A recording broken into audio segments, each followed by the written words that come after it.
tablet, and I don't have a connection there, but I did on the tablet, for example.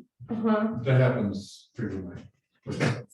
So, Relatively frequently. Not infrequently.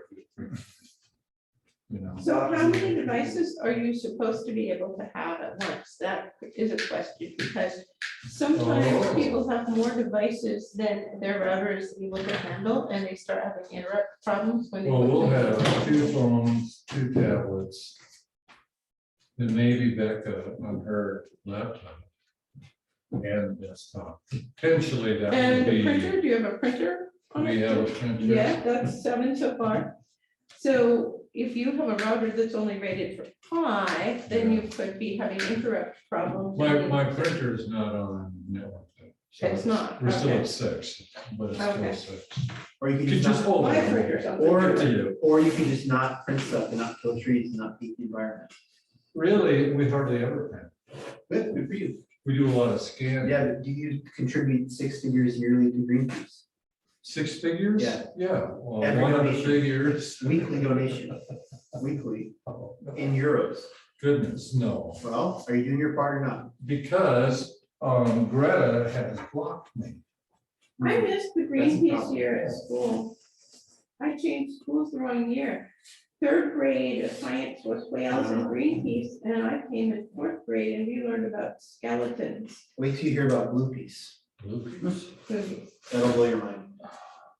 To everyone watching on Zoom, welcome. I'm wearing the exact same outfit that I was wearing last class. Very grimy. Hmm. More so, you may infer, it's been 48 hours since our last class. He probably took off said outfit, washed said outfit, and has reappeared despite in the same visual appearance with on the molecular level vis-a-vis sweat, etc. change. That is not true. I have not taken off this outfit in 40 hours. I've showered in it. And then went into this kind of chamber that I Infrared dryer? personally designed that dries it. And then- Yeah, exactly. So just for everyone's information, this is the reality. This is the sign of the times that we live in.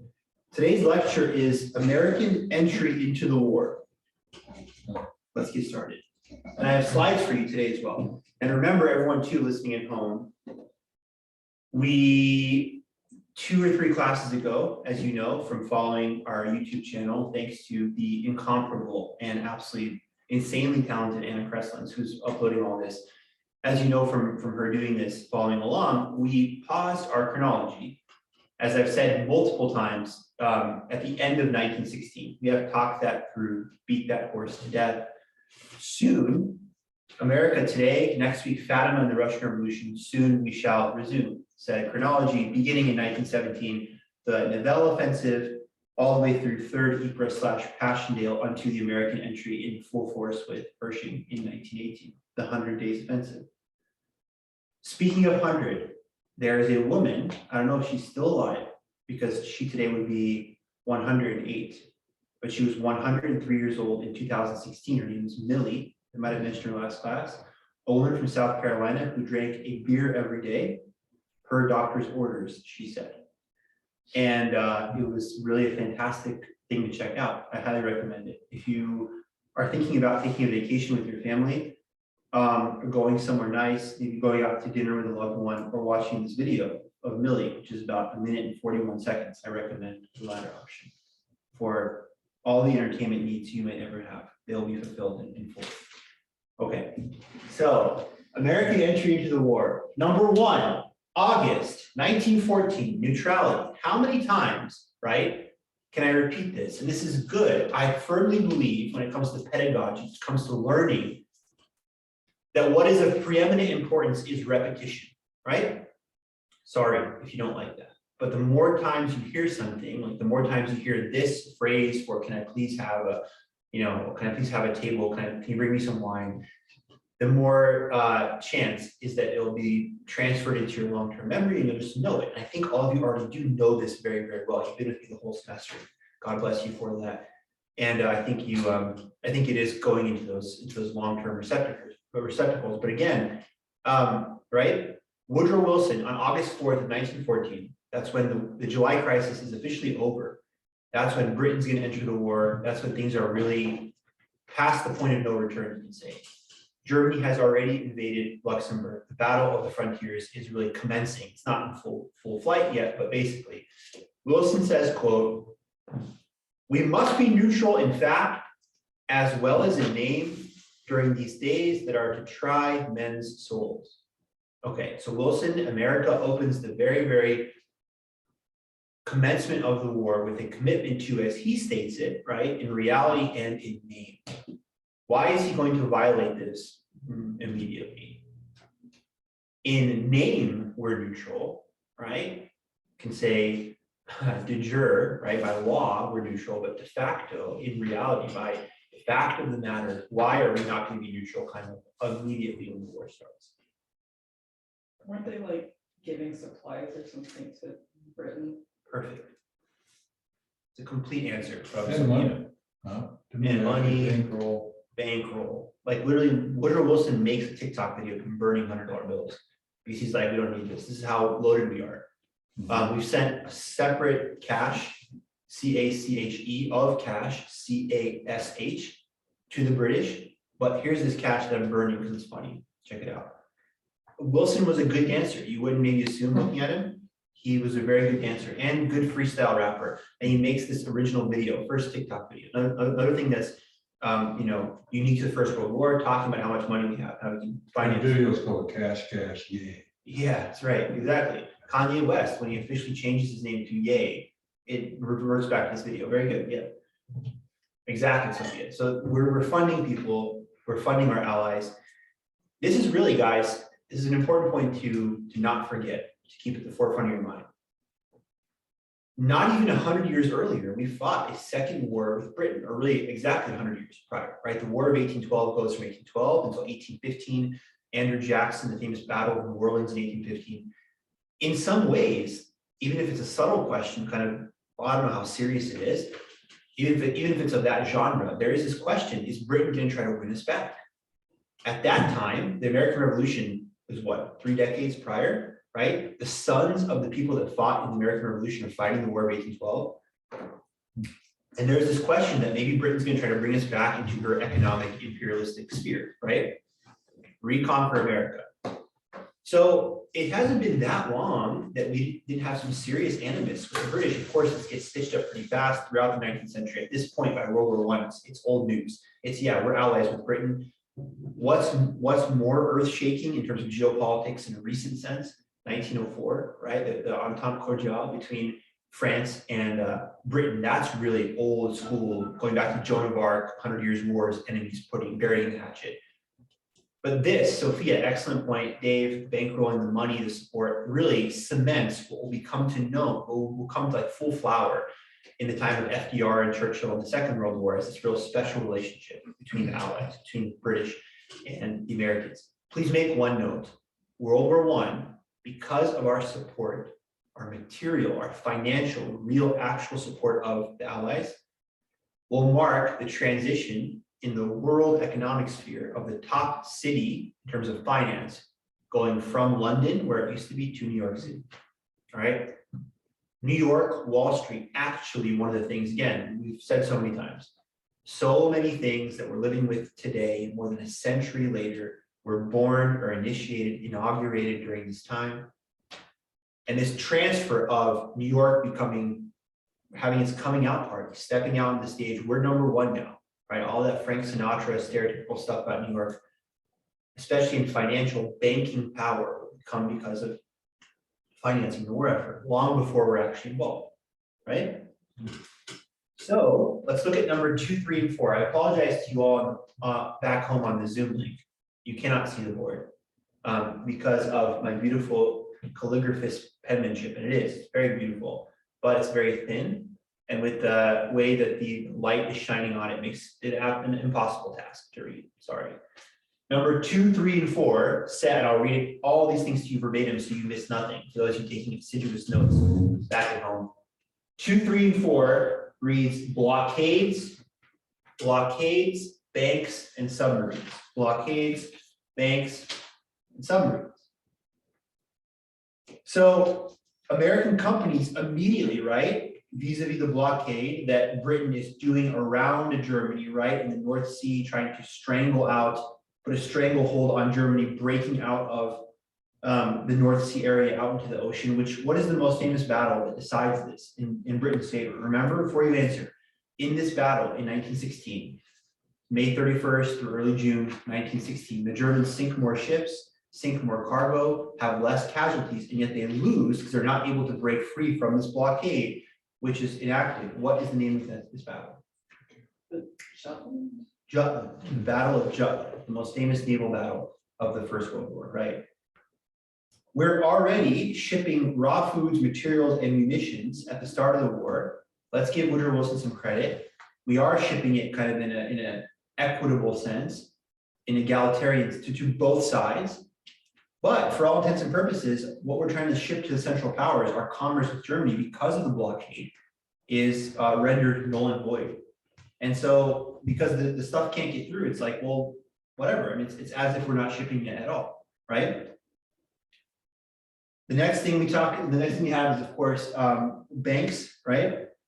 The amount of money that is pumped into the British war effort, especially, will really come to fruition or be really seen out in the open later in the war. By about 1917, I think they reach a point where the Allies are dependent upon American financing. They really cannot go it alone anymore. Or really, for what it really means, the Allies cannot depend upon Britain really helping with the financial power.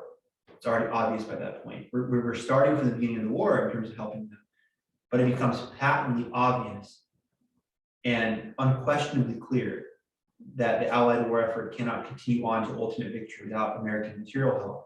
And then, of course, like I say, I recommended many times that book by John Moser, I think is his last name, if I remember correctly, and my apologies if Dr. Moser is listening to our class, which he probably is. So I apologize if I'm mispronouncing your name or misremembering it, sir. But he wrote a very good book when he says that Germany won the war, as I think I've convinced you pretty adequately so far in all the battles we talked about. German casualties are always less, they're gaining more land.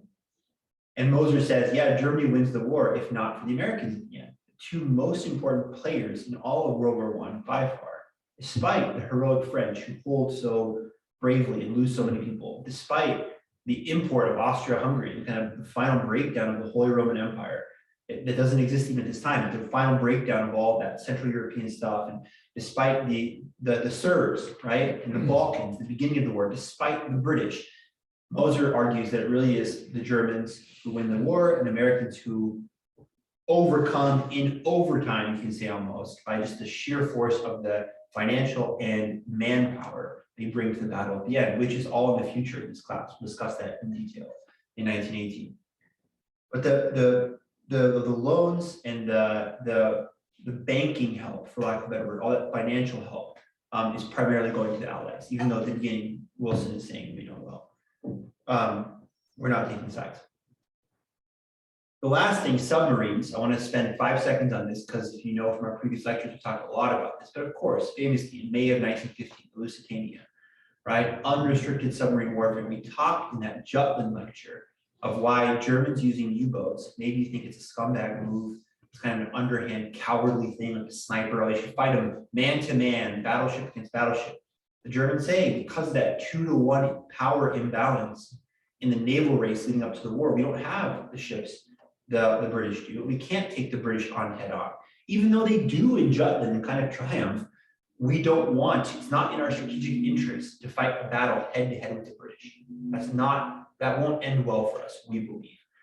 If we use the U-boats intelligently, if we snipe below the surface, whatever they think about it, it will work. It'd be like, I am a huge college football fan, as you know. If you want to look at the ultimate Battle of Jutland college football game, type into YouTube 2007 Appalachian State against Michigan. Appalachian State had a 0.001% chance of winning the game. They go to the Big House, which is what University of Michigan in Ann Arbor, their football stadium is called, holds over 100,000 people at kid you not, which for comparison, the Kibbie Dome holds 16,000 people. The Kibbie Dome always has like 5 people there to watch games, to watch the band, sadly. But imagine if the Kibbie Dome was full, like imagine pigs flying, the Kibidome actually was filled out with 16,000 people. That's still what, 1/5 of what Michigan holds. Make a long story short, Appalachian State goes there and defeats them. It's epic and so shocking. And in some ways throughout the game, perhaps they use different kind of trick plays and unexpected stuff. Maybe go for it on 4th down when they're supposed to punt. Maybe do an onside kick at a time when most people wouldn't do that. But they're like, hey, we have nothing to lose. The U-boat policy is kind of like that. It's kind of like if we fight these guys, mano a mano, if we just, fight them fist to fist, it's like a lightweight boxer taking on a heavyweight. This won't work well for us. So that's the one thing to understand about submarine warfare. I may agree with you. And again, I here as the historian presenting this class, I mean this, I'm not here to judge. I'm here to give you the facts. I'm not here to say to you, you should think U-boats are bad and kind of, they lack honor and they're cowardly or they're a great captain. That's not for me to say. You make up your mind, you judge it. What I'm saying is it is a successful technique. It does neutralize in some ways the British superiority. However, as we talked about in an earlier American lecture, what it really foments above all is what? What does U-boat warfare do for the American general public? Creates massive anti-German sentiment. It really functions well for propaganda purposes. My friends listening online, I am holding up 2 right here. I'm holding up 2 fingers. I'm doing the Nixon victory sign, boarding the plane after he was impeached. I wasn't alive in 1970. Before, During, and after. Always. It was his thing. Double victory. Weird after you're impeached to have the victory sign, because that was a loss for him. He also went, that was the Woodstock age, and went and had peace. Peace, love, dope. Yeah. In the movie we watched, in the spring, and the fact that you weren't there to watch with Sophia, that is something I will always regret as long as I live. We watched Field of Dreams, which is a great movie. Have you ever seen Field of Dreams? Amazing movie.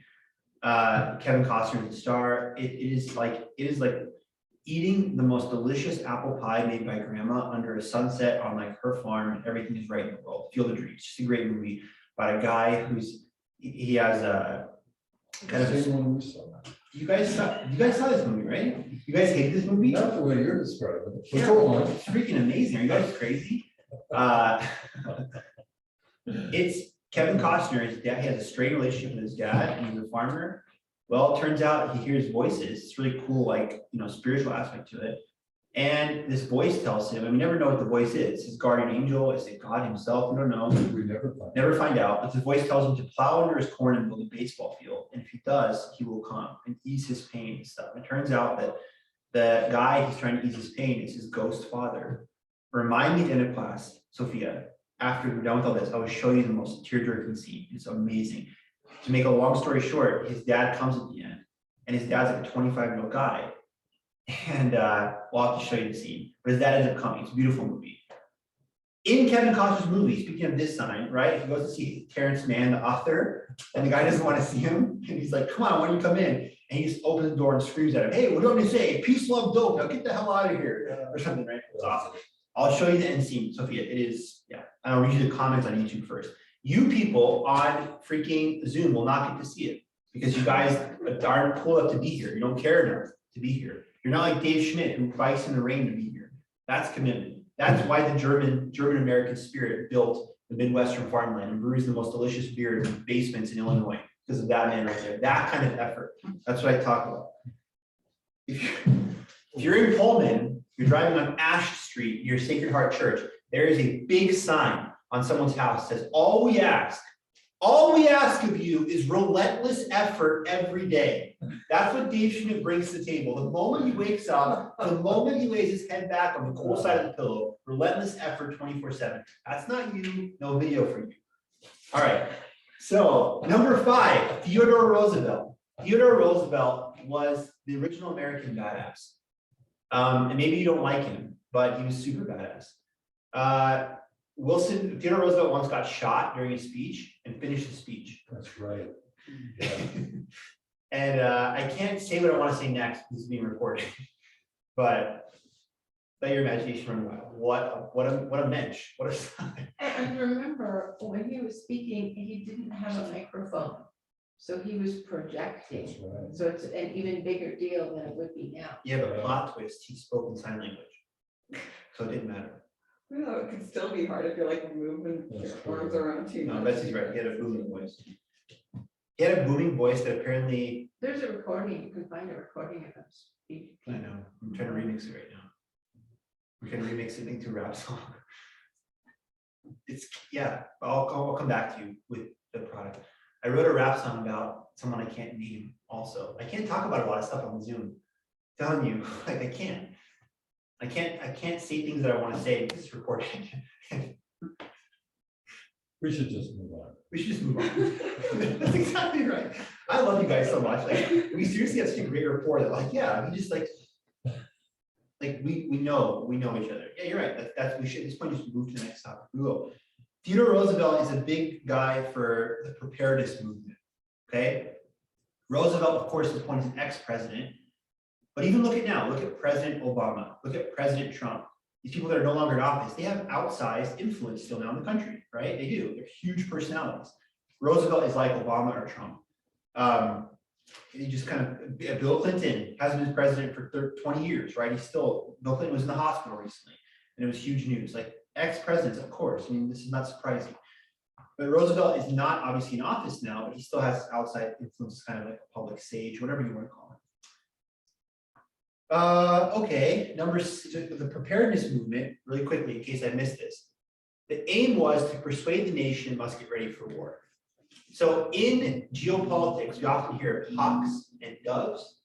Doves are people who are, I could say, men of the Beatitudes, men of the Beatitudes, blessed are the peacemakers. They look for peaceful solutions, diplomacy. War hawk is someone, I mean, I'm not even finish the sentence, but someone who's always eager to fight. Remember the ultimate war hawk of our story. Someone tell me who I'm thinking about. Of our whole That one guy. that one guy, exactly, the Austro-Hungarian guy, Conrad von Hotzendorf, who threatens war against Serbia. It's a solution every time. Hey, Conrad, we got it, man. You suggested war against Serbia. We told you try something else. Do you have something for? I do. Let's attack Serbia. Like he was the guy in one track mind. He's the ultimate war hawk, right? I love that he thought too, like, oh, women will love this. Women love war. I'm doing it for them, not for me. I'm just thinking of women. I'm a feminist. Yeah. Yeah. What a joke. Okay. Number 6, Columbus, New Mexico, March 16th, February 17th. Guys, earlier lectures, I said America occupies Veracruz. Sophia's like, why are you talking so loud? That's what her facial expression is. Because I want to project for people online, Sophia. Okay, you're in the crossfire. I'm trying to talk to them and you're in the middle. Sorry. America occupies Veracruz. I'm trying to go full Theodore Roosevelt, but I have to go deeper voice. Maybe Teddy talk like this. Like not the U.S. occupied Veracruz and and we were already involved with Mexico at the start of the war in 1943. It's like, yeah, no bleep Sherlock. It's like, I know this, it's old news. Okay, good. Well, in 1916, 500 men led by Pancho Villa, the famous Mexican desperado, attack Columbus, New Mexico, kill 18 people, including 10 civilians, burn the town to the ground. Blackjack Pershing, who is Blackjack Pershing? Who is Pershing? He's the guy who's going to command the American Expeditionary Force. Blackjack Pershing is the American general who's going to come and team up with Foch, Ferdinand Foch, and really defeat Germany. He's the great American war hero, really. He's the guy who's going to lead the American Expeditionary Force at the 100 Days Offensive in 1918, Chateau Thierry, Bellewood, the kind of final push onto Armistice Day, November 11th, 1918. At this point, though, February 16, Blackjack Pershing is sent with a bunch of dudes to go track Pancho Villa down. So in addition to neutrality, preparedness movement, there's also this thing with Mexico going on. That's been going on since the beginning of the war. That's why, like I said earlier, the Zimmerman telegram isn't as stupid as people thought. When Germany wires to Mexico, why don't you guys attack America and we'll give you back the land that you lost because of the Treaty of Guadalupe Hidalgo. We'll give you back Nuevo Mexico, Alta California. It's not, oh, that's so dumb. America's already fighting Mexico. Mexico is already attacking America. Why not go full out? It's not a bad plan by the German force. The Germans never have, bad strategic plans in war, it seems like often. Like in terms of like actual war, strategy. Sadly, tragically, right? The Nazi Germany in World War II, tragically, does some of the most evil stuff possible, right? And really, in some ways, that's a departure from the old German military strategy, I would say. When you see the evil, one of the most evil things of all time, obviously we don't have to, to say this, but the Holocaust, these horrible things like that is mind-boggling, not just on the evil human level of it too, but that seems like the Germans were always such solid strategists. They always were like, avoid the civilian population, fight the battle on the field, so it just shows more and more obviously, an obvious fact, how much Nazi Germany is a perversion of what old Germany used to be. And that's why I said in so many ways, people have talked, would it not have been better if the Germans won the Battle of the Marne? And maybe, yeah, maybe we would have been spared the diabolical evil of the rise of Hitler and the Nazis and all that, because that wasn't what Germany was then, I would argue. So Germans during World War I, they don't make strategic mistakes often. The mistake here maybe is this being the code being intercepted, that it falling through, but it's actually not a bad plan. If you can encourage Mexico to attack America and open a two-front war, it's possible we have to really deal with the Mexican army and that problem on our doorstep and not be able to go fund the war in Europe, Germany wins. It's actually a solid gamble, I would argue. Out of the war in America first, spend 3 seconds on this. That was what Woodrow Wilson campaigned on before he gets elected, right? He kept us out of the war. All right, Sussex Pledge. All right, after the US threatens to cut diplomatic ties with Germany, the Germans will issue the Sussex Pledge in 1916, promising to stop attacking merchant and passenger ships without warning. All right, sorry about Lusitania, sorry about the USS Georgia we talked about last class. Mea culpa, mea maxima culpa. We're done, right? We are sorry. Here's our pledge, our promise, and of course, this will kind of, by their own re-instigation of unrestricted submarine warfare, fall on their own deaf ears. They kind of lie to themselves. And again, Battle of Jutland, we talked about before, maybe that's their only option, try to break the blockade. I don't know. That's How did they actually, and so they did it for a year and then Germany, to heck with that, right? The pledge. But for a while there, it was honored. What would they do? Send out some sort of signal, hey, get all your passengers off because in 30 minutes we're gonna. Basically, yeah. Okay. And in fact, this is horrifying. Imagine, like, seriously, I never want to ever have light on any kind of human suffering. Those are real, I hate that. Like jokes about Lincoln's assassination. That's not funny. That guy died. That was off course. It's a terrible thing, right? It doesn't matter if something happened 4,000 years ago. Someone died. We're all human beings, right? We're all children of God. And so I don't want to be like, oh, look, this is no big deal. It probably was a very big deal if you were on a commercial ship. Even if they told you, hey, you have to get off, we're going to bomb your ship. You didn't want that to happen. You wanted to arrive safely in port and go see your family, not be on a lifeboat waiting for rescue or whatever. But that notwithstanding, that was seen as like respectful. That way you're not taking civilian lives, you're transferring them off. We're just destroying the ship because you guys have like ammunition here and munitions and supplies. This is war contraband. So we have to sink the ship. We'll allow you to disembark first, right? On January 31st, 1917, Germans reversed course, announcing they would resume unrestricted submarine warfare, reasoning it would help them win the war before America would formally join on the side of the Allies. US cuts diplomatic ties with Germany on February 3rd. Okay, so imagine between 9 and 10. 9 says Wilson Congress, January 17, April declaration of war. In between that, February of 1917, the US cuts diplomatic ties with Germany. This is the kind of, here we go. We're going to have official all-out war. Listen to what Wilson says. Yes, Dave, go. I'm just curious, again, to get kind of a framework. We all grew up, our entire lives, US has been a world power. Was it that strong then? Like Mexico waging war on America. Today that'd be sort of laughable. But then, was it? America had been in ascendancy for a while. You could even argue from what we mentioned earlier before, from the War of 1812. A lot of power at this time, especially today, power, you look at like cybersecurity and international markets. A lot of it back then was land. That's why Alexis de Tocqueville in his book in 1831, Democracy in America, predicted very presciently that the coming years, the coming centuries would see Russia and America as the dominant world powers, long before the Cold War because of land. So America had this massive land, starting with the Louisiana Purchase, Manifest Destiny, issues of the Zimmerman telegram, taking all that land in the West, sea to shining sea. The successful conclusion of the Civil War, of federalism triumphing, building the transcontinental railroad, means, to finally answer your question, yes, America was becoming a pretty important player.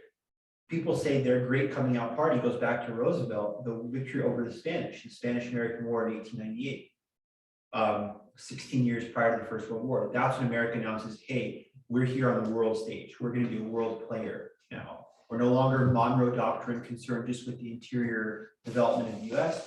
We are ready to move to the world stage. We annex Hawaii, Guam, Puerto Rico. I think with the Platt Amendment, we have rights to Cuba for a while. The Philippines, like we start, so yes, but here's the fly in the ointment. I think our army is the 20th largest in the world. We're not, you're right. This is not World War II America. This is not America and Schwarzenkopp in the Gulf War, 1991, the big hegemon, no. But are they already an important player? Yes. So I would say not that we're a second-rate power. Maybe at this point, we're like, everyone knows we're a first-rate power, or we're still coming into being. Like imagine, I'll give you a great example. Anyone know who Bryce Harper is? Bryce Harper is a baseball player, one of the most talented baseball players in the world. He plays for the Washington Nationals. He's now, I think, almost 30 years old. I remember back in 2008, he was a 16-year-old kid, and he was on the cover of Sports Illustrated because as a 16-year-old kid, high school sophomore, he already had more talent than major leaguers, meaning he could throw 96 miles an hour, he could hit the ball 500 feet. He was just unbelievable, like a Mozart-level baseball talent. That's like America. Everyone knew Bryce Harper. At age 16, he was already better than men. But he's still a 16-year-old kid. He has to actually finish high school first. But we know what's coming. That's kind of how America is. Like we see the potential, what America can become, and we're already coming into that, but it's not yet the Bryce Harper of now. He's a full-grown man, America post-World War II. So it's like a little bit of both, if that makes any sense. Listen to what Wilson says to a joint session of Congress on January 22nd, 1917, point number 9. Victory would mean peace forced upon a loser, a victor's terms imposed upon the vanquished. It would be accepted in humiliation under duress at an intolerable sacrifice, and would leave a sting, a resentment, a bitter memory upon the terms of peace which would rest not permanently, but only as upon quicksand. Here is the Presbyterian guy quoting from the end of the Sermon on the Mount, maybe. He who, Matthew chapter 7, he who hears these words and builds upon them is like building upon stone versus upon sand, right? Wilson's right. If victory is imposed at the you're gonna marry my daughter shotgun wedding style, that's not what we want. That's what will happen tragically. Note that. Article 231B will bring Wilson's prophecy to fruition. Germany is just completely dismembered, disrespected. It's a resentment. France hates Germany. We agree, type peace. And 20 years later, you get the outbreak of the Second World War. At this point, he's still saying, let's not do that. Let's try to find a way. What he's really doing here, and all props to him, I mean this. Wilson's saying, we're Bryce Harper. You know what's going to make us Bryce Harper the man, like the grown-up world power? We don't have to fight at all. We just get to negotiate the settlement. A la Teddy Roosevelt, Russo-Japanese War, who he wins the Nobel Prize for that. If we can find a way to get involved, but not waste men, we'll come out all the better, and we'll win the acknowledgement, the respect of the world that says, to America we go to broker our disputes. They're number one. To American banks in New York we go. So Wilson is still looking for a peace that kind of appeases everyone, but that above all, the greatest winner is us, that our influence grows in the world. So that was January, 1970. and he's still advocating, well, we gotta stay out of this thing. Yes, but when America declares war, point number 10, on April 2nd, 1917, Wilson says the world must be made safe for democracy. And I would read impregnated in that phrase below the terms, no matter what. Now it's like make the world safe for democracy. Well, where is there democracy? France is a democracy. Britain is a democracy. Constitutionally, they have a king, but haha, right? But Austria-Hungary is not a democracy, neither is the Kaiser's Germany. So the world made safe for democracy means you have to eliminate that which is dangerous for democracy. You already see clearly kind of where this is headed at this point. Okay. The Senate on April 4th votes 82-6 to declare war. The House 373-50 2 days later. All right. The war is. And that's just 3 months after. That's what I'm kind of Yeah. looking at. And not even half a year after he kept us out of the war, that whole campaign. Yeah. Now we're like done. I mean, we have a lot we still have 21 points to cover, and we're going to. But now finally, because with America, this is like our second big American lecture. Remember before it's been propaganda and CPI. Now America's in the war. Now when we go back to the chronology, when I go back to Passchendaele, Flanders Field, and America finally comes in full force. Now you're going to see like, oh, this is that turning point. Now I remember when you declared war, world safe for democracy. Let's go. Here we go. What's the reaction from the US public? I have point 11 to 15 is domestic reactions. Samuel Gompers, head of the American, the AFL labor movement, denounced the war in 1914 as unnatural, unjustified, unholy, but by 1916 he was supporting Wilson's preparedness program, even against the objection of the who's against war always, it seems like, but haha, wink wink, the socialists, right? Yeah, we're against war because we want a different war.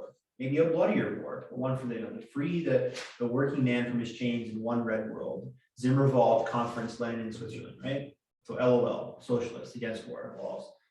LAMAO, maybe even with another word. That's not censorship for this. The Midwest, a stronghold of isolationism. Other remote rural areas also seem to, because like Trish Schmidt and Dave Schmidt, who live in Piedmont, South Carolina, like we don't want our sons to go off to war. We don't want, Becca just got engaged to this like really rich farmer guy in South Carolina. He's gonna have to go to war. You're making some of this up, right? All of it, yeah. But not, I'm making all of it up in the facts, but the baseline foundation is perfectly true. Farming folk, people in the Midwest, were just like, this is not our war. We want to be left alone. We want to till the land. We don't want our sons to die. This is very obvious. This is how everyone felt in the world, by the way. French peasants, the Russian, there's no longer serfs since the 1861 emancipation, but the lower middle classes are like, no, thank you, war. There is a strong anti-war element also among poor rural whites in the South and border states. So that the difference there is, isn't that what we just said 2 seconds ago? Yeah. So far, labor union against it, and then the leader, there's nothing towards Midwest against the war, South against the war. The people that want the war are usually educated, urban and middle upper class people. And that's the same in the South too. And this is the same thing in the Civil War. In the Civil War, the people often interested in going to war are the big plantation owners, the tidewater oligarchs, common yeoman farmers that want anything to do with the war. Same thing here, North and South. If you're cosmopolitan, if you're a person who went to Harvard, Theodore Roosevelt went to Harvard, people like that, of the upper crust of society, they're interested in the war. They maybe have these social Darwinist ideas, war is good, it renews this fighting spirit of the people, and it'll also be profitable for our banker friends in New York, right? If I'm some like big head of some, WASP, white Anglo-Saxon Protestant bank, old family, old English money, I want the war. It's gonna be good for banking stocks and blah, blah, blah. Most common people not too excited about the war. Let me skip ahead from Nurse Edith Cavell in a second. I'll come back to her in 1 second. She's a very interesting story. Number 17 says German Americans. They call for neutrality, right? While speaking of the superiority of the German culture, they're very pro-German. Remember, 3.3 million people in America, Betsy. In the 1910 census, speak English as dominant language. 2.7 million speak German. Number 2, most important ethnic group in America. All those English speakers include Englishmen and Irishmen, and they hate each other. So the most unfractured dominant ethnic group are German speakers. You've all been to St. Boniface in Uniontown, right? Epic. It's epic because it was built by Germans in 1904. German Americans. German Americans are everywhere in America, not just in places like Cincinnati and the Midwest, even out here. They largely favor neutrality. Garrison Keillor and all the Lutherans in Minnesota, those people, right? His descendants, all the Scandinavian Lutheran people, whatever. I know why I'm pointing to you. Yeah. Lutherans. But you look Lutheran though. Yeah. You fit the profile. Yeah. I've known some. You've known some. You've seen them before. They're not a conspiracy. They exist. So in my husband's family, they changed the spelling of kroner from the German to the Norwegian around the time of World War I because of the Sure. anti-German sentiment in their area. Hmm. And so they emphasized the Norwegianness of the family much more than the Germanness. I don't know if you know how good of a point that is. The best example of this is the House of Saxburg, Goth, Coburg, Gotha, Coburg, Goth. I always mix it up, but that's the House of Windsor today. Yeah. In 1917, the king is like Queen Victoria, Prince Albert, Saxburg. Look what it is. Saxe, Gotha, Saxe, Coburg, Gotha. It's one of those three. Somebody put together. Find out what it is. Someone wants to look it up. But they're a German house. Queen Victoria is German, right? Will, who's going to be the future king of England, and Prince Charles, they're all Germans by blood in some ways. But they change it like your family in 1917 because I don't know, we're fighting these people and they're the evil Hun and all this kind of propaganda. Exactly. So that example that we see with the British royal family at the top is seen throughout the world. Excellent point, Betsy. Really, you always have Good great points. preparation Excellent. for World War II too. Sure. I Yes. didn't know, but Don't need to keep the same sentiments from the First World War for the second one. Exactly. Leaders of most religious groups tended towards pacifism, as did people in the women's movement. Women in the women's movement, obviously, I'm sure there's some men as well, but the women of the women's movement, generally speaking, what are they really interested in above all at this time? not wearing corsets. No. Corsets are always good, more corsets. The vote, right? This is women's suffrage, right? Women's suffrage, women get the right to vote. I always admit, I think it's 1920, the 19th Amendment in 1920. I always forget 1920. It's 19th, yeah, it's prohibition is 18th Amendment. 21st Amendment repeals prohibition in 33. Women's suffrage, women get the right to vote in America, but the 19th Amendment in 1920, after the war. Another effect of World War I, changing ideas of social participation. A lot of women are suffragettes. They're interested in voting, and they're like, we much rather be participating in the body politic of people that have the talk and diplomacy, and that's what we're interested in. Please stop killing all these people. A lot of women are some of the most outspoken advocates in the peace movement. So are industrialists, people like Henry Ford. Remember, he sent this great peace ship right across. Woodrow Wilson convinces them, right, very slyly, hey, all you pacifist people, if you're really against the war, you should be for the war, because I'm fighting a war to end all wars. So Trish Schmidt, you're going to get the right to vote, by the way. I've seen your suffragette posters you make, very nice penmanship, awesome use of color coordination on those. Tell all of your people in your movement, when the war ends, we're going to get you the right to vote. Good job. But now I'm asking you to really support the war hard. Can you do that for me? Go super pro war hawk, because that's actually the most pacifist thing you can do. And a lot of people leave kind of perplexed. Like, so let me get this straight. I'm against the war. So in order to achieve my goals, I have to become more pro-war than anyone. Exactly. Right? But really, without mocking, there's some point to this. If this does become a war to end all wars, and we can install these new world order goals Wilson has, the League of Nations, collective security, maybe all wars will finally go away and there'll be this Emmanuel Kant perpetual peace. We today, not mock or ridicule, but kind of say, that seemed like it was pretty far-fetched because it proved to be that way. But, God bless you, Dave Schmidt. But, okay, we've moved on to 19 to 26, ladies and gentlemen, which says pacifists, Catholics, and more. Pacifists were a group of war hawk people who wanted war to happen no matter what. Just seeing if you're paying attention. Pacifists are pacifists, right there for peace. By the way, the Pacific Ocean, peaceful ocean. Tell that surfers in Hawaii, brah, right? 50-foot swells crashing on their head, churning them up and all that sea foam. But you're, Yeah, if Pacific. you lower your view below the surface, it's quite calm. What a dumb comment. Thanks for nothing. You're right. It's a good point. It's true. Yeah. And most of the ocean is below the surface. Also true. Yeah. The Mariana Trench, which is like 13,000 something feet, I think, not meters. The That'd be most 40,000 peaceful trench, no. and deep. Indeed. Deep like the thoughts of Jack Kennedy on SNL. Right. I'm trying to think of oh yeah, Jack Kennedy. He's like my parents, when I was a kid, didn't like us playing with Uncle Caveman. My brothers and I, we liked playing with Uncle Caveman at every opportunity, but when we got older, we realized why our parents were reluctant to let us play with Uncle Caveman. It's because Uncle Caveman was a bear. So food for thought. Heavily Catholic towns and cities in the East and Midwest, often comprised of multiple parishes, different ethnic groups. You have your Irish parish or Polish parish, right?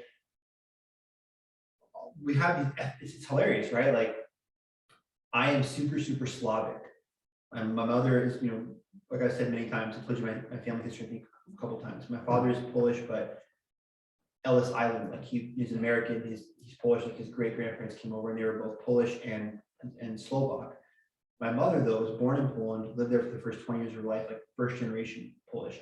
They met in the 80s, they've lived in the States ever since. So that's how you got the last name, but were Polish from your mother. But my father, yeah, exactly. Right. No, yeah. Yeah. But my dad, though, his family's 100% Polish too. If my mom was like an American woman, then I would just be like all American, maybe not speak the language, but have a Polish name still because of my dad. But it's amazing because my dad, his Polish is perfect, but he did talk about an interview he was doing with someone in Poland actually. They asked him about it because he does Polish and he speaks perfect Polish and like such high Polish that he translates text from English to Polish, but he learned his second language. And he was saying it was funny because he grew up in a Polish household, that classic assimilation 1950s where we're not going to speak the language and his parents didn't speak it. But he learned it from my mom and so we grew up on both, but because, yeah, that kind of thing. So, but anyway, I'm super Slavic. Katie, my wife, Kate, is both Scandinavian, her maiden name is Lundstrom, but her grandma's Foster, she's super Irish.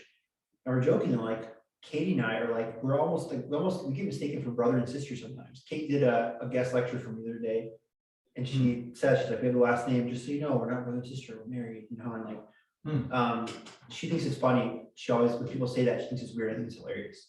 Like, I like it. Maybe it's weird, but we look super alike. But it's funny, like all the way in this ethnic parish thing, this would have been scandalous. Like a Polish Catholic marrying an Irish one, this is horrible. This is like the Catholics and the Montagues, this is unacceptable.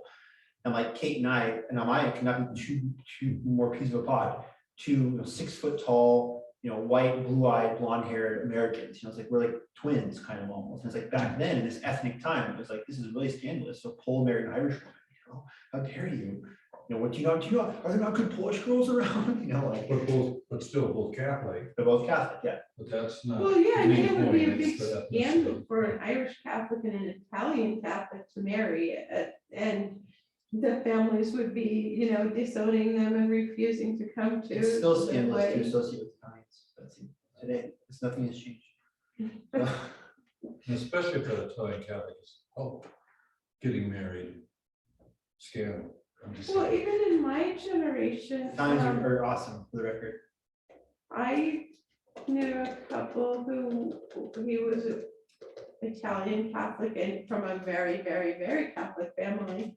And she was Asian Catholic, very Catholic. And yet the mother of the groom absolutely disapproved because, he wasn't marrying an Italian and Asian. With You guys, yeah, exactly. No, that's sad. That was kind of the same time. Very unfortunate. Do you guys mind if I talk about ethnic groups in Italian for like a minute? Is that okay? Or is that be just a necessary? Well, I'll take a little nap and it'll be fun. Yes or no? This kind of sounds kind of dumb. Can you speak in Italian? Yeah, do you want me to do it? Just to throw a bone, tell you that I like Italians to explain that. Yes. You don't speak Italian, number one. I do speak Italian, really. You said you want to learn Italian. No, my Italian's like intermediate. Oh, My French is really good, thank God. I'm yeah. like really proud of me, grateful. Oh, it's your German. My German sucks. My German's non-existent. Yeah, I feel so embarrassed. Becca is so smart and so cool and like, gosh, like, And engaged, we just found out. are you serious? Well, that's what You you said said. that. Oh, I thought you were talking about in real life. I was like, I wanted to offer, I wanted to offer congratulations to them in real life. Well, we don't know what's real life for you. No, and yeah, what, she's engaged. you know. She's 1830s. Becca's engaged to a Piedmont guy. Yeah, and fake timeline. I thought you meant real Becca. That's too bad. Hey, I was on gonna- I another, was gonna text you like, congratulations, awesome. on a cultural reflection, which is maybe only loosely related, but I have elder relatives. And you're talking about language and culture, et cetera, and we're German, you know. But I remember the comment, again, tangential here, but today with all the different languages and a changing landscape with culture and ethnicity, and Spanish as another language, everything is in English and Spanish, et cetera, et cetera. But the anger from some of my older relatives that, well, when we came over here, we learned English. Why should we now, as Americans, Yeah, who are living in certain parts of the country, have to learn Spanish to survive in the marketplace type of thing, you know? So it's kind of interesting.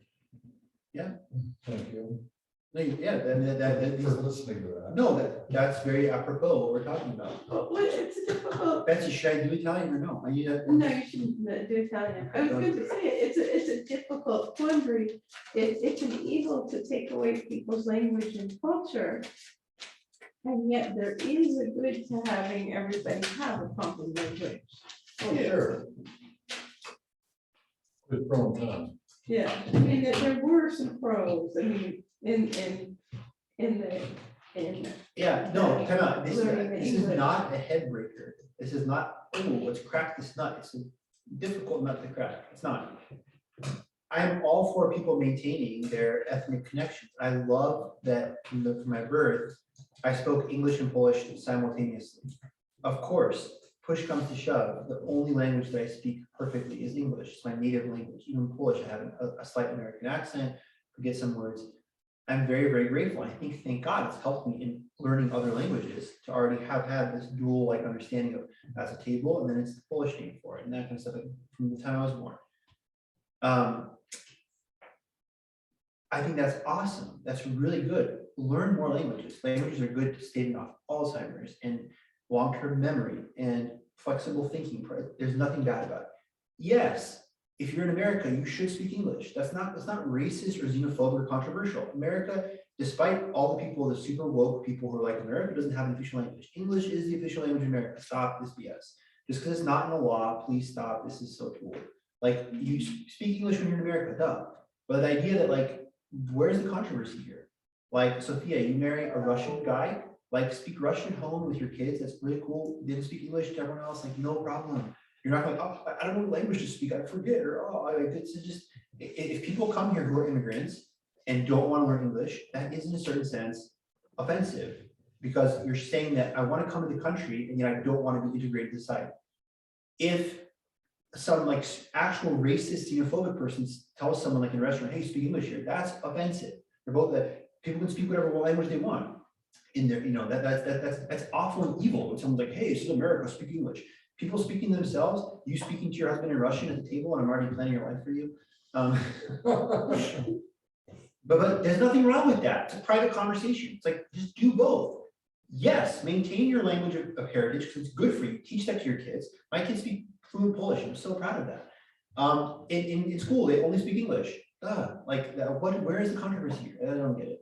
And people are like, if I was when I become governor of Idaho, I will mandate that public schools, you guys can do your own homeschooling stuff in your Logos Academy in Moscow. You guys can do whatever you want in those academies. In public schools, I'm going to make public education great again. Let's give my slogan. I'm going to have old school patriotic education, and everybody will have to pass an exam, Chinese style. The Chinese are epic on exams. Even Xi Jinping, the Chinese leader, no matter how nepotistic he might want to be, his son cannot rise in the ranks as he passes exams. Every Chinese person has to actually pass like a high school exam. That's like an actual SAT, not a BS SAT. I would make every Idahoan in public schools, K through 8, they have to pass a proficiency exam when they graduate 8th grade in French and Spanish. They do, period. Deal with it. Spanish is the second language in America, and French is so baller. And it's part of French is the third most important language in the world, third most spoken language after Chinese. what about Latin and Greek? No, absolutely not. Couldn't care less. We not had this debate before. I love the classics. No, totally irrelevant. And yet, I promise you, I am more on your side than you even know. Like, that's awesome. No, it's a waste of time. I don't, that people aren't that smart. we can't do Latin and Greek, and then what about Mandarin, what about Arabic as well? There'd be a lot of things like 7 languages. No, every Idaho kid will need to learn Spanish and French. And I like French much, but more than Spanish, Spanish first. How cool would it be if, can you imagine the most redneck hick farmer from like middle of nowhere bumpkin, Idaho, speaks beautiful cold water running off his mouth Spanish, right? That'd be awesome. What's wrong with that? He's not like, he can go out and get his neck sunburned extra hard to be more redneck and get a real more broken down pickup truck and play country music louder and dip more tobacco. Him speaking Spanish doesn't take away from his redneck status that he cherishes so much in his community, right? Every person in Idaho, every public school child will speak Spanish and French. And then all the homeschool people and the low people think they're so superior and they don't have to follow my mandate as governor. Like, well, you guys miss out on being trilingual. Too bad. And you're missing out on a lot of good stuff too. Like Sophia coming in and giving Russian lessons. And her husband at this point will be like foreign minister. I'll appoint her husband foreign minister to Russia, and Sophia will be she'll be vice governor or lieutenant governor. And I will resign midterm and say I want Sophia to run Idaho. So I'm Logos taking has over. been listening to you. They've given up teaching Greek and are now teaching, in addition to Latin, they're teaching Spanish and French. Are they actually doing that? They've Invite me to come to Logos. I can denounce them to their face because you should never say things behind people's back. I want to go to Logos and say controversial things and get. Why don't you just go to some of the NSA talks and say controversial things? No, it's like sniping from the audience. I want to go there and be good off stage. Does Idaho actually have foreign ministers? They would debate you. And they will in my. They will in your events. I'm not gonna Their lie. apologetics class invites the atheist society members to come and debate them in high school. a kazoo. This is like a trumpet. I have no comment on Logos, negative or positive. I'm just being a troll right now.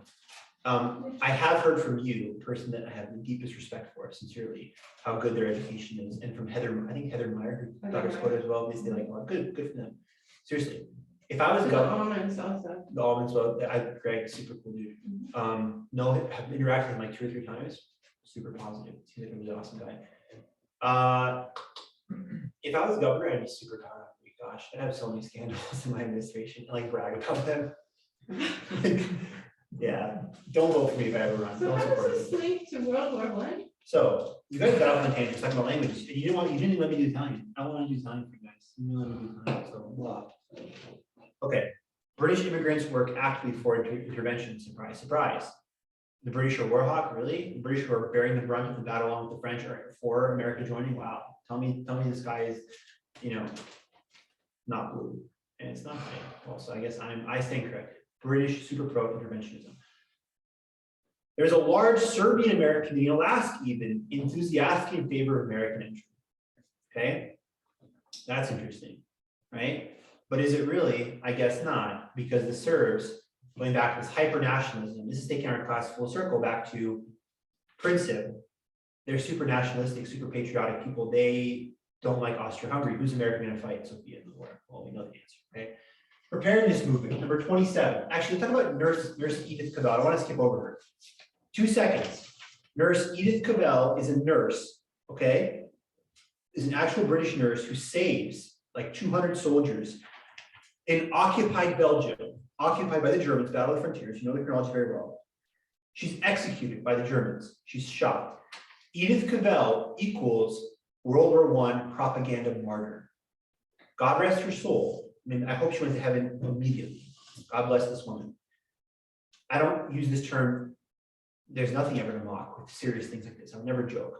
But I'm saying martyr, I use that in scare quotes. She didn't die in what is it, in odium fey, or whatever it's called, the hatred of the faith. It wasn't an actual martyrdom, but it's like the Allies who are making all these posters. Remember CPI, Committee for Propaganda? We showed all the posters, the Germans are so evil. They used Nurse Edith alongside their Belgian propaganda, and they're 2-in-1 thing. You should enlist. Preparedness Movement. Go fight the Hun. Why? Remember the rape of Belgium and remember Nurse Edith. Look what they did to our beautiful Nurse Edith, the heroine of the Allies. Okay, so she again is a nurse, very brave woman, but who is executed for what the Germans say is, obviously just freeing soldiers from camps, whatever, acting as an agent for the Allies. And they say she's, well, that's the penalty for treason or whatever you want to say, especially if nurses are supposed to be neutral, and just work on healing the body, not sending soldiers back so they can fight. I think it's still terribly sad that she was executed no matter what. That's kind of scumbag by the Germans. Everything's really stupid. Come on, just arrest her and deport her, or whatever. Don't shoot. It's stupid. Really, really dumb. Germans make a lot of maybe I have to revise my statement how smart the Germans are. Maybe they're pretty stupid. Don't they see this coming? They're going to shoot a nurse. That's not going to end up. It's like killing puppies. That's not going to come back and bite them, right? Preparedness movement. Oh, shocking. Who is behind the preparedness movement? Well, in addition to Theodore Roosevelt, you'll never guess these people: prominent bankers, industrialists, lawyers, and scions of prominent families. Literally everyone we're supposed to hate in society, right? Bankers, industrialists, lawyers, and prominent families, right? And I'm being only a little bit sarcastic, but this is like Bernie Sanders' dream, right? This is his like Occupy Wall Street dream of bad guy people. So those are the guys who want to go into the war. Roosevelt and his people talk about UMT, Universal Military Training. And they believe we're not being war hawks, we're being realpolitik, we're being realistic people, right? The war is going to come to us. Trotsky's quote, "You may not be interested in war, but war is interested in you. We should be ready." The Democratic Party sees preparedness as a threat, especially as Roosevelt and these other guys are prospective Republican presidential candidates. Despite that, Woodrow Wilson, who campaigns on and kept us out of the war, will go and march in preparedness rallies. Wilson is always hedging his bets, and I don't know, I'm kind of play both sides, and, et cetera, et cetera. Well, we know Wilson campaigns on and kept us out of the war. When he wins re-election, it's like drop the draft and everything moving. So maybe he's doing preparedness the whole time. And the argument for universal military training is probably in line with our earlier talk about Logos School. What is Logos School doing? I'd imagine giving people this classical education and tools to fight in this like decrepit culture as they see it probably, right? Preparedness is like, we need young men who are fit, physically, mentally disciplined, a strong citizenry ready to fight for our freedoms. That's the kind of argument. And when the war comes and America's ready to step out and actually be involved, not just by all the financing we've been doing, but actually people, preparedness, those advocates will say, look how good this was, look how helpful and beneficial this was. And Trish Smith is like, freaking preach on, brah. Like, yeah. Trish Smith's like, her fist is hanging, or between a fist bump, like, you nailed it. Trish Smith just texted someone, that was fire. She put the fire emoji, like, yeah, agreed. Thank you, Trish. Okay, last week, the extra stuff, sadly, 20 years after World War I ended, 70% of Americans polled believed American participation in the war had been a mistake. That is your 28, 29, and 30 additional information, my friends. That 20 years after World War I ended, which is 19 what? That would be 1938. So we're not quite World War II yet. Yeah. Even in that hot period, this is already Hitler's in power. This is already Rhineland, Sudetenland, the Anschluss, which is the combination of Germany with Austria. A lot of Americans feel like they were hoodwinked by the propaganda campaign. What was the percentage you said? 70% Against. We should not have been involved in World War I. This was stupid. 70% believe. A lot of it too, this guy, South Dakota Senator, I think Gerald Nye is his name, does this thing about the death merchants, said that World War I was just done for the bankers to make money, so it enrages even more people. Guess what? What's happened in 1938? We're in the Great Depression. Oh, maybe the argument is this kind of bankrupted us. And a lot of things that are beyond the scope of this class now. Last point though, my friend, I'm just going to read this to you super fast and look at the slides. We're going to come back to this, but I wanted to share this with you now. January 8th, 1918, Woodrow Wilson declares 14 points, which he regards as the only possible basis of an enduring peace. By this point, 1918, America is about to enter its glorious summer of 1918. Blackjack Pershing, the guy chasing Pancho Villa, is now going to be the head of the American Expeditionary Forces. These are the 14 points Wilson has. I'm going to read these to you in summation, an abridgment, because later in the semester, I'm going to come back and read them actually point by point. But just for the sake of time and to tease you, trailer, 2 minutes, 53 seconds, and really annoying people who realize now, like, oh, you could skip over this ad in 5 seconds or listen to what I have to say. And I always click skip ad, always, because I don't care what they have to say. There's this woman now, her name is Lapidus, and she's doing ads for nurses. And I really respect her energy. It's been really hard for us nurses this year. We're fed up. Do you know that if you become an independent nurse, you could make 6 times the money? I respect, she's on my ads all the time. And you go, girl. That's what I'm saying to her. Wilson 14 points address. Number 1, open covenants of peace. No private international understandings of any kind. Diplomacy in the public view. Number 2, freedom of navigation upon the sea. Number 3, equality of trade conditions. 4, national armaments reduction. Reducing national armaments. This is armaments. This is a kind of preview of like the SALT and the kind of Star Wars stuff with Reagan and Gorbachev and missile treaties. We see the Cold War, right? Number 5, free, open-minded, absolutely impartial adjustment of all colonial claims. 6, evacuation of all Russian territory by who? Who's occupying it? Obviously, the Germans. 7, Belgium, the whole world will agree, must be evacuated and restored. Point number 8, all French territory should be freed. And this is really scumbag. And by the wrong done to France by Prussia in 1871, the matter of Alsace-Lorraine should be, that's bullcrap. That doesn't apply to World War I, Woodrow Wilson. What are you doing adjudicating a war that happened 50 years ago? This is crap. Imagine a treaty being signed today with like Afghanistan, and like, oh, by the way, point number 7, return land back to Mexico, Guadalupe Hidalgo. What does that have to do with this war, right? Wow, Wilson, wow, bro. Number 9, a readjustment of the frontiers of Italy should be effected upon clearly recognizable lines of nationality. Wow, number 2. Okay, so Italians can just take whatever land they want, I guess, from Austro-Hungarians. What a bunch of BS that. 10, the people of Austria-Hungary, who place among the nations wish to see safeguarded and assured, should be accorded the freest opportunity to autonomous development. Yeah, autonomous development from their own Kaiser too. Romania, Siberia, Montenegro evacuated. Point 12, Turkish portion of the Ottoman Empire should be assured sovereignty. 13, independent Polish state. Poland is going to come back on the map for the first time in 1795. And number 14, League of Nations. Number 14, most important, in general, association of nations must be formed under specific covenants for the purpose of affording mutual guarantees of political independence, territorial integrity to great and small nations alike. And point number 15, I'm a male model. Follow me on Instagram. Signed Woodrow Wilson. Extra point. Okay. You like it? Good. I'm glad. I want to make you happy. So, like Donald Trump when he's debating Hillary Clinton, he's like, Hillary, I want you to be happy. Sophia, I want you to be happy in this class. Okay, can you, Betsy, could you move a little bit? Like preferably out the door and not out of the building. Can you, no, look, if you look in the back, you're blocking the big TV. Could you slide over just like 1 inch? This way. Betsy, thank you so much. Really, I really appreciate that. Sorry to make you move. Betsy, but you know what? I make a dumb joke about you, how disrespectful, and have you move over to, I have a map for you. Oh, good. Just for you. Wait, what? Oh, spoiler twist. No slides. That was the last class. This is there you go. 2 maps. That's the blockade of Germany around other countries that don't matter. Who cares? The Battle of Jutland, the Jutland Peninsula outside of Denmark, North Sea, right? Here's the blockade as well. I apologize in advance. I have some memes today. This is so high school teacher. I hate this SHI blank asterisk. I hate this kind of stuff. I don't know, so I don't know why I did it today, but that's just fair warning. It's really obnoxious. That's coming in this class. There's more blockade. There's Theodore Roosevelt. And here's your first meme.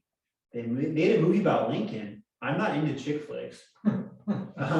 Theodore Roosevelt, please stop. Get married. Go mountain climbing on honeymoon. Speak softly and carry a big selfie stick. Theodore Roosevelt. This is a picture of camp in New Mexico, Columbus, when Pershing, the hero of the AEF later, is going to go chase Pancho Villa in Mexico. Here's Welcome to New Mexico, Land of Enchantment. Here is also a different state sign, Welcome to Idaho. On the topic of state signs, I thought. And another one, okay? This one showing where a hospital is. And this one saying that we are more than just potatoes. But back to New Mexico. Shouldn't you have included the one you drive by every day? No. No. But good point. I'll take that. I love that one. That's a good one. But back to New Mexico, though/no. Is it the land of enchantment? That's my question. I don't know. Wilson, he kept us out of the war. Another pin, right? Political pins. War in Europe, peace in America. God bless Wilson. Make carne asada burritos, $5. This is This is not I from can get World- behind that. not from World War II. Not freaking 971 or whatever, it's now, $13. The steak's expensive. What a bunch of BS, right? This is Wilson addressing Congress. This is a declaration of war. Here's newspapers talking about the war. President Wilson calls the declaration of war, a stronger Navy, new army of 50,000 men.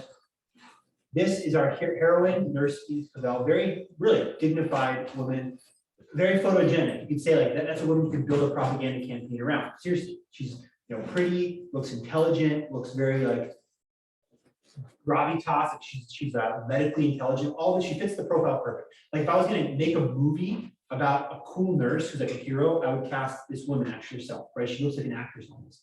And so they see here, right? She gave all by peace bonds, murdered by the Huns, enlisted in 99, right? She is used above all, God have mercy on her, God rest her soul. It's sad almost, like her memory is almost used for propaganda purposes, right? For better or for worse. Dave, I hope you have a beautiful bike ride to wherever you are Little now. hog, come on. This is BS, I'm done. America, prepare the eagle, protect the dove, and finally, our last slide, text of the 14 points that we just covered now. Remember, number 14 is most crucial because it calls legal issues. I'm gonna sign off on Zoom. God bless you all. I'll see you guys next Tuesday. Nice to have a clicker, right? Just like I'm signing off on Zoom, boom, end meeting. But here we go.